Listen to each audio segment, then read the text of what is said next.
Hello friend, good morning, જય શ્રી કૃષ્ણ, જય સ્વામિનારાયણ, જય યોગેશ્વર અને જય સચ્ચિદાનંદ. આજના નવા વ્લોગમાં તમારું સ્વાગત છે. આજે છે અષાઢ વદ અમાસ. આજે અષાઢ મહિનાનો છેલ્લો દિવસ છે. આજે છે અષાઢ વદ અમાસ અને આજે છે 4 ઓગસ્ટ અને સન્ડે છે, રવિવાર છે. તો આજે છે ફ્રેન્ડશિપ ડે. ફ્રેન્ડશિપ ડે એટલે ઓગસ્ટ મહિનાનો પહેલો રવિવાર આવે ને ત્યારે ફ્રેન્ડશિપ ડે છે ને સેલિબ્રેટ કરવામાં આવે છે. આમ તો આ તહેવાર છે ને પશ્ચિમ દેશનો છે, વેસ્ટર્ન કલ્ચરનો છે, પણ આપણે ભારતમાં પણ સેલિબ્રેટ કરે છે ફ્રેન્ડશિપ ડે. અને જો બીજી વાત કરું તો આજે જે દિવાસો છે, પછી દિવાસો તો મને ખબર નથી હું હોય, આપણે મમ્મીને પૂછશું. અને દશામાનું વ્રત આજથી પ્રારંભ થાય છે. અને બીજું છે એ વ્રત, જે વ્રત આવે ને તે પણ છે, તો એ આપણને ખબર નથી એ વ્રતનું, તો એ પણ આપણે મમ્મીને પૂછશું. અને બીજું તો શું, કાલ અમે ફરવા ગયા હતા ને તો થોડો ઘણો થાક લાગ્યો જ નથી, કારણ કે એક દિવસના પ્રવાસમાં બહુ થાક લાગે અને બહુ જ મજા આવી હતી. અને આજે છે રવિવાર, તો સન્ડે કા દિન મસ્ત રહેને કા. એન્ડ આજે હજી કોઈ એવો પ્લાન છે નહીં. હવે જોઈએ આજે આપણે શું કરીએ છીએ એમ. તો જો અત્યારે સવારના 8 વાગી ગયા છે. આજે થોડુંક સન્ડે હતો ને એટલે આજે થોડુંક લેટ છે. તો ચાલો નીચે આપણે જોઈ મમ્મીની લોકો શું કરે છે અને થોડીક વ્રતની જાણકારી પણ લઈ લેવી મમ્મી પાસેથી. તો જો સવારનો નાસ્તો કરવા માટે બેસી ગયા છે. અને નાસ્તામાં છે જો વઘારિયા છે, ભાખરી ને ફાફડી ને ચા દૂધ ને એવું છે. તો જય શ્રી કૃષ્ણ મમ્મી. આજે તો સંજયભાઈ રવિવાર છે ને એટલે દેખાણા, નકર રવિવારે દેખાય તો ખરું, પણ આજે એને સવારે મોસ્ટ ઓફ ઘણી વાર ખાતાય નથી, તોય ન દેખાય નકર. તો મમ્મી આજે દશામાનું વ્રત શરૂ થાય છે આજથી. અને એવરેજ જે વ્રત છે ને દિવસ એટલે ફિક્સ ડેટ ન હોય છે, કોઈ પડવે છે નહીં. હા, કોઈ આ જમાન દે દે. કેટલા દિવસ સુધી હોય દશામાં? 10 દિવસ છે. અને પછી દિવાસો આવે ઈ હું વાસું એ દીવા હોય અત્યારે જ, એટલે આજ જ દીવા હશે. એમાં કરવાનું હોય, રહેવાનું હોય કે શું હોય? એમાં રહેવાનું હોય, આખો દિવસ પૂછ્યું રહેવાનું. હા, આજ સવારથી આજ આખો દી, આખી રાત, અને કાલ 5 વાગ્યા પછી હોવાનું. ઠીક. કાલ પછી જમી લેવાનું, પણ આજ આખો દી ફરાળ તો ફરાળ કરવી કે નહીં? પછી એવરેજ જે વ્રત ઈ દિવાસો કે અલગ? ઈ દીવા હોય ને એવરેજ જેવરેજ બે એક વાર. ઠીક, એવું છે એમ ને? હા, તો આજ બધું ભેગું છે આજ. હા, દીવા હોય. હા, અને જો અમાસે છે પછી આવતી તો શ્રાવણ મહિનો ઉતરે એટલે ઈ ભાદરવી અમા ગણાય છે. અને કાલ જાય ને પિતૃ. હા, અને કાલથી ભાદરવી અમા ગણાય, આવતી અમા છે. એટલે આ અત્યારે દિવાહાની અમા છે. અને કાલથી પછી શ્રાવણ મહિનો શરૂ થઈ જાય છે. 78 વર્ષ પછી એવું આવે છે કે સોમવારે શરૂ થાય છે અને સોમવારે પૂરો થાય છે. હું કહેતી હતી આ બાયુને, તો બાયુ માનતી નથી કે એવું આવું તો વાર 5 આવે છે. કે 5 આવે એ વાત હાસી, વશ્ય 5 આવે. આ તો જેદી શ્રાવણ સોમવારે બેહે ને સોમવારે જ ઉતરે. હા, એવું છે આ વખતે. હા, તો તમારે રહેવાનો છે ને શ્રાવણ મહિનો કે નથી રહેતા? નથી. સોમવાર સોમવારે. ઠીક. તો હું આ વખતે વિચારું છું સોમવાર તો હું રહી, જોઈ પછી હવે યાદ આવે એ પ્રમાણે. ના ના, બપોરે લઈ જવાય ટિફિન ને. મારે ક્યાં ટિફિન લઈ જવાનું જ છે હવે. તમે જો ટિફિન વાળાને કેવું પડે. હા, ટિફિન વાળાને કેવું પડે, એ વાત સાચી. સંજયભાઈ રહી છે? છે. કાંઈ નહીં, તો બધા રહી રાંધવામાં સારું પડે ને બધાને ખરખું બીજું હું. દાળ ભાત ને એવું કરી દેવું સવારમાં ટિફિનમાં. હા, એટલે બપોરે ખવાઈ જાય એક ટાઈમ. ધરાઈ દે. એક ટાણું સાંજે કંઈક ફરાળ બનાવી દો. હા, રહેતા હોય તો. હવે તો બધું ફરાળીનું આવે છે, ફરાળી ઢોસા ને ફરાળી ઉત્તપમ બધું ફરાળી આવે જ છે હવે, જે બનાવવું હોય એ. હવે બધું ઘરે બને. કાંઈ નહીં, હાલો શિરામણ કરી લઈએ. તો 10:30 થઈ ગયા છે ને આપણે નવરા થઈ ગયા છે કામકાજ કરીને. તો અહીંયા જો મિસ્ટર બેસી ગયા છે. તો હેપી ફ્રેન્ડશિપ ડે. તમને ખબર હતી આજ હેપી ફ્રેન્ડશિપ ડે છે એમ? નથી ખબર? તમે સ્કૂલમાં નાના હતા ત્યારે બાંધી હતી કોઈને ફ્રેન્ડશિપ બેલ્ટ? તમે બાંધી હતી? તો તમે ફ્રેન્ડશિપ બાંધી હતી એમને? કોને બાંધી હતી સૌથી પહેલા? એવું નથી યાદ. ઘણા ખરા ક્લાસમાં કહેવાય ખબર, આખો થપ્પો લઈ લેવો, આખું આમ ઓલું આવે ને પેકેટમાં, આખું 12 કે 24નું આખું પેકેટ લઈ અમુક તો આખા ક્લાસને બાંધી દીધા હોય, એવું હતું થતું. આપણે તો હું તો એવું કે જે પાકા મિત્રો હોય ને એને બાંધતા, એ બાંધ્યું હોય તો નકર વિચાર કરતા કે આપણી પાસે 2 રૂપિયા, પહેલાં તો મમ્મી એટલા જ રૂપિયા વાપરવા આપતા, રૂપિયા ને 2 રૂપિયા એમ વિચાર કરી કે જો રૂપિયાની એટલી આવશે તો કેમ કરું, બાંધવી કે ન બાંધવી ફ્રેન્ડશિપ ડે? એટલે ઘણી વાર તો લેતાય ને હોય એમને ફ્રેન્ડશિપ ડે કહી દેતા. તમે એવું કર્યું છે? પણ આપણા ટાઈમમાં એવું હતું ને એટલું બધું ફ્રેન્ડશિપ ડેનું. મને તો યાદ છે ને ત્યારે આપણે કંઈક 6ઠું 7મું ભણતા ને ત્યારે ફ્રેન્ડશિપ ડે શું છે ને ખબર પડી એમ, નકર ખબર ન પડતી. તો આજ તમને ખબર છે દિવાસો છે, એવું પાછું ન ખબર હોય. એવરેજ જેવરેજ છે એ ખબર છે તમને? કહું તો શું એવું કઈ ખબર ન હોય. તારીખ ખબર હોય, તારીખની વાત. અંદાજો લગાડો કે દિવાસો ને એવરેજ જેવરેજ શું હશે, ખાલી અંદાજ જ લગાડો. આ કેમ બધી છોકરી મુલાકાત ને એવું રહે એ રીતના બાયું હોય ને એ એવરેજ જેવરત રહે, દશામાનું વ્રત કરે, અને એવરેજ જેવરત અને દિવાસો બંને એક જ એમ. 5 વર્ષ સુધી રહેવાનું હોય, મહાદેવની પૂજા કરે એ ટાઈપનું દિવાસો હોય, અને જાગરણ કરવાનું હોય, એવું બધું હોય દિવાસોમાં, એને દિવાસો કહેવાય. તો આજ રવિવારનો દિવસ છે તો શું કરવાનું છે? જોઈએ થોડુંક કામ છે તો કરીએ. રવિવારે કામ હોય? થોડું કામ હોય ને. બહુ કામ કરો તમે તો અમે કાલ છે ને ઓલ પણ ગયા હતા. ક્યાં ગયા હતા અમે? પાનેરા ગયા હતા અમે. બહુ મજા આવી ગઈ. ખબર છે મને. તમે જોયું છે પાનેરા? નહીં? ખાડો કેમ કરો છો તમે? ખાડો કેમ કરો છો એમ? તો છે ને અમારા ધાબે એક કબૂતર છે ને મરી ગયું હતું, તો એને છે ને એ દાટવા માટે આવ્યા છે બી. અને આ જો અમારા ઘરની પાછળનો રોડ છે, મસ્ત મજાનો. સવારમાં વોકિંગ કરવાની મજા આવે એવું છે, પણ હવે થોડીક આળા ચડે છે એટલે, બાકી મસ્ત વોકિંગ થાય એવું છે. હા એ વાત સાચી, પણ કોઈ હથવારો હોય ને તો મજા આવે ચાલવાની. અરે આ બીક લાગે, કોઈ દેખાય છે આમાં જુઓ તમે. તો જો આ કબૂતર મરી ગયું છે ને દાટવા માટે ખાડો કરે છે, એટલે હું હચવાઈ જાય હરખી રીતના. તો જો ખાડો કરીને આપણે કબૂતરને મૂકી દીધું છે, પછી એના ઉપર થોડુંક મીઠું નાખી દઈશું. મીઠું કેમ નાખતા હશે એના ઉપર? મમ્મીએ કીધું મીઠું નાખી દેજો, પૂછ્યું નહીં પણ આપણે કાંઈ નહીં, ઘરે જઈને પૂછવી જવું આપણે મમ્મીને કે મીઠું શા માટે નાખે છે એમ. અને જાય રીતના પછી એને દાટી દેવું.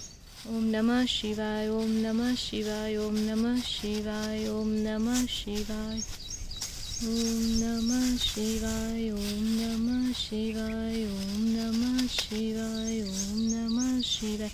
થોડીક છે ને વધારે માટી નાખી દેવી હોય એટલે પછી વરસાદ પાણીનું કદાચ ઉપર ન આવે. કાંઈ નહીં, હાલો કબૂતરની આત્માને શાંતિ આપે. ઓમ નમઃ શિવાય. તમારી આજુબાજુ પણ જો આવી રીતના હોય ને તો એને છે ને ચારે બાજુ નાખવા કરતાં ખાડો ગાળીને નાખી દો ને તો સારું કહેવાય. તમને ખબર છે હું નાની હતી ને, નાની એટલે બહુ નાની, બીજું ત્રીજું કદાચ ભણતી હશું, તો નવા ગામમાં મામાના ગામે ગઈ હતી. તો ત્યાં છે ને આવું કબૂતર મરી ગયું હતું. તો પછી મામાને આતા બધા શું કહે ખબર છે એ કબૂતરને છે ને કે આ ગમીને ઘા ન કરાય, કે જમીનમાં દાટી દેવાય એમ, કે તમે જમીનમાં દાટી દો ને એટલે થોડાક દિવસ થાય ને એટલે પાછું જીવતું થાય ને પછી ઉડવા મળે, એવું કીધું હતું. બોલો, નાના હોય એટલે આપણે એવી સ્ટોરી કહે તો એવું કહેતા હતા. પછી આપણે વિચાર અત્યારે માની હોત ને લેવી હો કે હા ભાઈ થોડાક દિવસ થાય ને એટલે જીવતું થાય. તો મેં આતાને કીધું, આતા આપણે છે ને થોડાક દિવસ થાય ને પછી ખાડો પાછો ખોલશું અહીંયા છે કે નહીં એમ જોવા હાટુથી. બોલો, એવું નાના હોય ને ત્યારે એવી સ્ટુપિડ વાત હોય ને તે માની લેતા આપણે, એવું છે. તો ચાલો ઘરે જઈને મમ્મીને પૂછીએ કે મીઠું શા માટે નાખવામાં આવે છે એમ. તો જો 1:15 થઈ ગયો છે, આપણે વિડીયો એડિટ કરી નાખ્યો છે. તો વિડીયો છે ને અપલોડ થઈ ગયો છે તિથલ પાનેરાનો વિશ્વંભરી વાળો જે નાનો પ્રવાસ થતો ને એનો. તો એ વિડીયો છે ને જરૂરથી જોઈ લેજો. અને જમવામાં છે જો, જમવામાં એટલે બપોરના જમવામાં છે ખમણ ભાખરી અને ખમણ સાથે એની કઢી આવે છે. તે જમવા માટે બેસી ગયા છે મમ્મી, રોનક અને હું. ને પપ્પા ને બા તો ગામડે ગયા છે. ચાલો તો જમી લઈએ. તો 4:45 થઈ ગયા છે અને ભેળ બનાવવાનો કાર્યક્રમ ચાલુ થઈ ગયો છે. એટલે આ મિક્સ રોનક કરે છે એનો મતલબ એ નથી કે આ ભેળ એણે બનાવી છે. બધું કટિંગ તો મેં જ કર્યું છે, ખાલી મિક્સ કરવાનું કામ એ કરે છે. બરાબર છે ને? સાચું ને? ઓ મિસ્ટર, જરા આપણા મુખડા તો દેખાઈએ. તો એવું ત્યારે સીન છે. કાપવા વાળા તો કાપી દે, પછી વાહે રસોઈ. હા ભાઈ, આમાં કઈ રસોઈયાની જરૂર ન પડે, કઈ ચૂલે નથી મૂકવું તમ તારે. ગમે રસોઈ કાપવા વાળા કાપી દે ખાલી, કે હાસી રસોઈ તો રસોઈ જ બનાવે. હા ભાઈ, હશે ભાઈ હશે. એટલે કેટલું મીઠું નાખવું, કેટલું ચટણી એવું બધું. હા ભાઈ, હા. હા પણ હું ક્યાં કહું છું, તમે મસ્ત જ ભેળ બનાવો છો, તમે તમારે જ બનાવવાની, બસ તમે તારે કટિંગ તમારે કરી નાખવાનું. કટિંગ નો આવે, અમે કટિંગ ન કરીએ, રસોઈ કોઈ દી કટિંગ ન કરે. ઓકે, તો જે મસ્ત મજાની ભેળ બની ગઈ છે. ચાલો આપણે નાસ્તો કરી લઈએ ભેળ. અને પછી અમારે છે ને એક રોટલો ખાવા જવાનું છે. 2 વર્ષ પછી 2 વર્ષ નથી થયા હો તમે, પોણા 2 વર્ષ પછી પોણા 2 વર્ષ નથી થયા તમે તારી આપણે સગાઈ ના 2 વર્ષ નથી થયા તો મેરેજ ના ક્યાંથી 2 વર્ષ થાય. હજી આપણે ઓગસ્ટ મહિનો આવશે ને આપણે ત્યારે આપણે એન્ગેજમેન્ટના 2 વર્ષ થાય. તો આપણે જે છે ને એન્ગેજમેન્ટના 2 વર્ષ નથી થયા કે લગ્નના કેમ 2 વર્ષ થઈ જાય. હજી ઓગસ્ટ મહિનામાં આપણે છે ને ચાંદલો છે ને ખાવાના છે એમ વાત છે. હા થાવાના છે બરોબર છે. તોય જો આજે રોટલા ચાલુ છે ઘણા ટાઈમથી બંધ થઈ ગયા હતા પણ આ તો રેડા ખેડા બાકી હોય ને આજ રોટલો ખાવા આપણે જવાનું છે. અને એમાં લગ્ન પહેલા જમવાનું આપે ને એને ફૂલે કેવું કહેવાય, લગ્ન પછી જે જમવાનું આપે ને એને રોટલો કહેવાય. તમારામાં કેવી રીતના હોય છે ને તમે જરૂરથી કોમેન્ટ કરજો. અને જ્યારે નવા લગ્ન થયા ને ત્યારે તો કન્ટિન્યુઅસલી અઠવાડિયું 15 દિવસ કન્ટિન્યુઅસલી ખાલી માણ 1-2 દિવસની રજા મળતી છે એટલા રોટલા મેં ખાધા છે. એકવાર તો કેવું થયું હતું ખબર છે, રોજ બધાના ઘરે નવું ખાધું હોય તો એક દિવસ તો મને કોકના ઘરે નહીં પણ ઓલા ગીતા કાકીને આપણે જમવા ગયા હતા તો અચાનક રસોઈ બનાવતા એટલું પેટમાં દુખા મળ્યું ને તો રોટલો તો પડતો રહ્યો અને ડાયરેક્ટ છે ને હોસ્પિટલ ગયા પહેલા અને પછી અમે ઘરે આવ્યા એટલું પેટમાં દુખા મળ્યું હતું. એવું એટલા મેં રોટલા ખાધા છે. તમે વિચાર કરો મેં કેટલા રોટલા ખાધા છે. તો એ જો જાડી તો થઈ જ નથી, ખાલી 2 કિલો વજન જ વધ્યો છે આપણે લગ્ન પછી. અને રોનકના ઘણા ફરક પડી ગયો છે, એ ઘણા જાડા થઈ ગયા. તમારે કેટલો કિલો વજન વધી ગયો? 5 કિલો. 5 કિલો 5 જો એને 5 કિલો વધી ગયો પણ આપણે ખાલી 2 કિલો વજન વધ્યો છે. આપણે કઈ બહુ ફરક નથી પડ્યો. આમ તો માપના હારા, પછી વજન વધારે પાછો ઘટાડવો છે ને. શું કેવું તમારે? તો ચાલો ભેળ ખાઈ લેવી આપણે ત્યારે ને પછી આપણે જાવ રોટલો ખાવા. જો કે નજીકમાં જ છે એટલે વાંધો નથી. અને મમ્મી અને સંજયભાઈ તો ગયા છે સુરત, તો એ સાંજે એની રીતે જમીને આવશે અથવા તો ઘરે આવીને બનાવશે, કઈ આઈડિયા નથી. અને આપણે તો જમવા જવાનું છે રોટલો. કેવાય રોટલો પણ જમવાનું બધું સારું હોય, કાં ફૂલ ડીશ હોય, કાં પરોઠા હોય, કાજુ કરીનું શાક હોય, પાવભાજી હોય પછી એવું બધું મસ્ત ખાવાનું. તો ચાલો આજે જોઈએ આજે શું જમવામાં હશે સાંજે રોટલામાં. કાલે તમને કહી હું કાલના વિડીયોમાં કોમેન્ટ કરીશ. ચાલો ત્યાં ભેળ ખાઈ લેવી. કેવી છે? હું ઘટસ મીઠું મીઠું ઘટે છે કોનામાં? ભેળમાં ઘટે છે. તો જો 5:15 થઈ ગયા છે અને ચાલો આપણે છે ને થોડી કોમેન્ટ સેક્શન લઈ લઈએ. તો BM રાવલ કહે છે રાધિકાબેન જોબ બદલાવી છે. ના, આપણે છે ને જોબ બદલાવી નથી, આપણે as a android developer work from હોમથી વર્ક કરવાનું છે. કૃષ્ણા તેજાણી કહે છે જય ગુરુદેવ. રેખા માસી કહે છે જય શ્રી કૃષ્ણ. પછી આરુષ સોલંકી કહે છે જય શ્રી કૃષ્ણ, રાધે રાધે. પછી નીલવ રાજપાલ કીધું છે મકાઈમાંથી પ્રોટીન મળે અને પોપકોર્ન હોય છે મકાઈમાંથી બનેલા હોય એટલે એમાંથી પણ આપણે પ્રોટીન મળે છે એમ. પછી નીલમ રાજપાલની કોમેન્ટ છે હવે તમે જોબ પર નહીં જાઓ એટલે અમને તમારું સરસ ફૂલ ડેનું રૂટીન જોવા મળશે. સરસ મજાના વિડીયો બનાવતા રહેજો, અમને મજા આવે છે તમારા વ્લોગ જોવાની. તો થેન્ક યુ. અને હા, તમને રોજનું રૂટીન જોવા મળશે જ તે, કારણ કે ઓફિસે જાય તો આપણે ફોન પણ યુઝ કરી શકતા નથી અને બીજો કન્ટેન્ટ એ કંઈ ન લઈ શકીએ. ઘરે હોય થોડા ઘણા ફ્રી જ્યાં રહેવી એટલે થોડુંક કન્ટેન્ટ લઈ શકીએ. મને તો જોબ છોડીને એટલે પેલું તો ખુશી એ થાય છે કે ઘડી ઘડી ખાવા મળશે એમ. ઓફિસમાં જાય તો ઘડી ખાઈ ન એકવી, ખાખા ખોળા ન કરીએ એકવી, અને ઘરે હોય ને તો થોડા ટાઈમે થોડું ખાવા થાય. રાધિકા છૂટે એટલે પેલા કે મને નાસ્તો કરો, ભૂખ લાગી બસ. ઓફિસથી છૂટું એટલે મારે પેલો મેન ગોલ તો ખાવાનો ફોકસ જ હોય કે નહીં ગમે ફટાફટ કે ખાઈ લેવું છે એમ. એટલી ભૂખડ હોય તો તોય ખબર નહીં શરીર કેમ નથી હોતું, પણ એવું બધું ખાધા કરે. ખાવાનું તો મારે વધારે છે પણ તો શરીર થોડું શું વધારે આગળ થોડું ગમતું ખાધું છે સાંજે હસોડું નથી ખાતું. ભલે ને બધું ટાઈમે થોડું ખાવશું ને એમ. એકાર જાજુ ખાવું એનો મતલબ એકાર જાજુ ખાવું થોડા ટાઈમે થોડું ખાવું નહીં સારું. Okay good. અને સાંજે તો ઓછું જ ખવાય. તમારે જો જેટલું ખાવું હોય ને એટલું સવારે ને બપોરે ખાઈ લે, જેટલું જમવું હોય ને એટલું જમી લેવાનું, પણ સાંજે તો જેમ બને ઓછું જ ખાવાનું. પછી BM રાવલની કોમેન્ટ આવી છે માસીએ સરસ ધાણી બનાવી, ખાવાનું મન થઈ ગયું. સાચી વાત છે, મને તમારી કોમેન્ટ વાંચું ને તોય ખાવાનું મન થઈ ગઈ ધાણી બનેલા. પછી હર્ષા સોની કહે છે રાધિકાબેન બહુ બધું જોતું હોય દૂધી કોફતામાં બી કે મને કહેજો. હા, તો દૂધી કોફતાની રસોઈ તો તમને છે ને સંદીપ તળાવિયા બ્લોગ મમ્મી આપશે ને ભાવનાબેન, તો એનામાંથી તમને મળશે. કારણ કે અત્યારે મારો કોઈ પ્લાન નથી દૂધી કોફતા બનાવવાનો, કારણ કે મને છે ને દૂધી કોફતા એટલા ભાવતા જ નથી. તો એ આપણે જોયું એક દિવસ ટ્રાય કરશું, પણ હમણાં કોઈ પ્લાન નથી. એટલે તમને એ છે ને ભાવનાબેન છે ને એની તમને રેસીપી આપશે. એટલે તમે સંદીપભાઈના વ્લોગમાં છે ને ફરી રિમાઇન્ડર આપજો કે સંદીપભાઈ દૂધી કોફતાની રેસીપીનું શું થયું. હર્ષા સોની ગઈ તારા સસરા શું કામ કરે છે? તો એ છે ને ડાયમંડ મેકર છે, હીરા ઘસે છે એવી રીતના.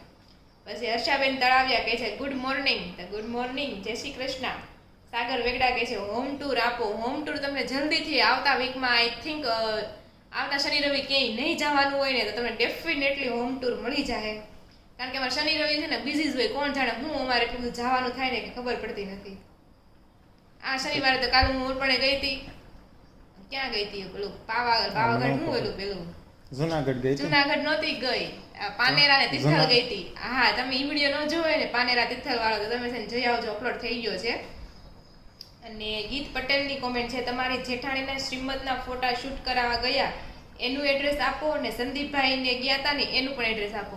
તો ભાભી આશા ભાભીનું શ્રીમદની ફોટોગ્રાફી છે ને આપણે વેનિસ હોટલ છે પાસોદરા ત્યાં કર્યું હતું. અને સંદીપની જે ફોટોગ્રાફી છે ને સંદીપ સોનલની ફોટોગ્રાફી એ આપણે કરી હતી કામધેનુમાં, બરોબર ને? કામધેનુ ગૌશાળા છે ને કેનાલ રોડ ઉપર આવેલી છે, ત્યાં આપણે એનું ફોટોશૂટ કર્યું હતું.